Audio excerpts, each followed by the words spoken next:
Roberta Flack, singer of Killing Me Softly, has died at age 88. Singer Roberta Flack, who broke through as one of the most important and beloved singers of the 1970s and beyond with a sound that combined soul, jazz, rock and pop, died Monday at the age of 88. A representative for Flack did not share a cause of death, but the singer had been battling amyotrophic lateral sclerosis, or ALS, musically gifted from a young age.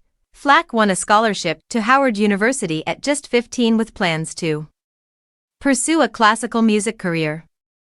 "My real ambition was to be a concert pianist," Flack told NPR in 2012, "and to play Schumann and Bach and Chopin, the Romantics. Those were my guys."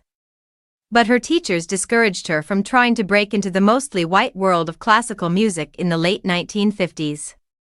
Upon graduating, Flack taught at schools in North Carolina and Washington, D.C., and began performing in clubs, both as a pianist for other vocalists and as a singer herself.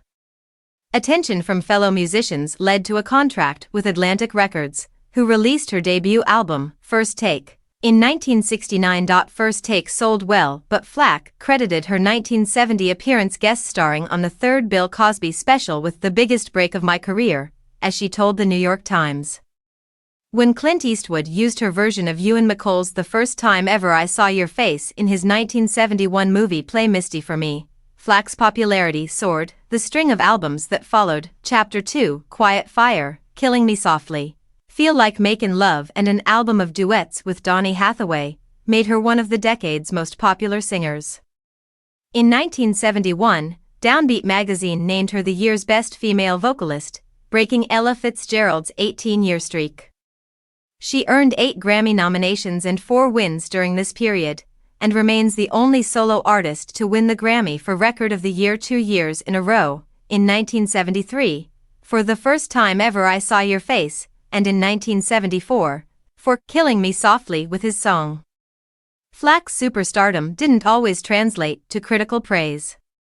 NPR's Powers points out that she was winning over audiences at a time when songwriters were getting most of the attention. "The idea that you had to write your own material was held up as the gold standard," says Powers.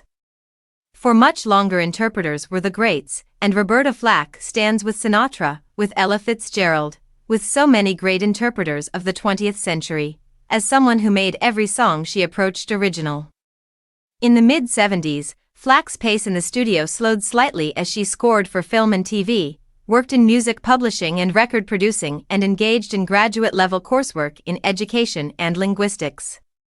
She returned with Blue Lights in the Basement in 1977, and continued releasing albums from the late 70s through the early aughts, including another album featuring Hathaway, a duet album with Peabo Bryson, and a Christmas album.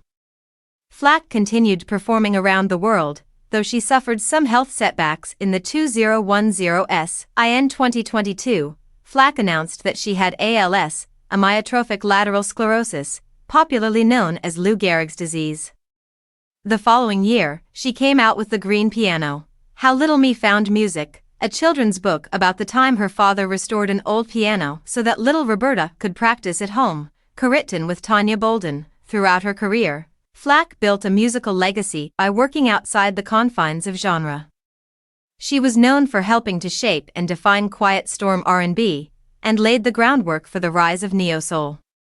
But her celebrated work as an interpreter of songs included elements of rock, folk, jazz, classical, Latin and more, continually challenging racialized conventions about popular music and influencing generations of artists.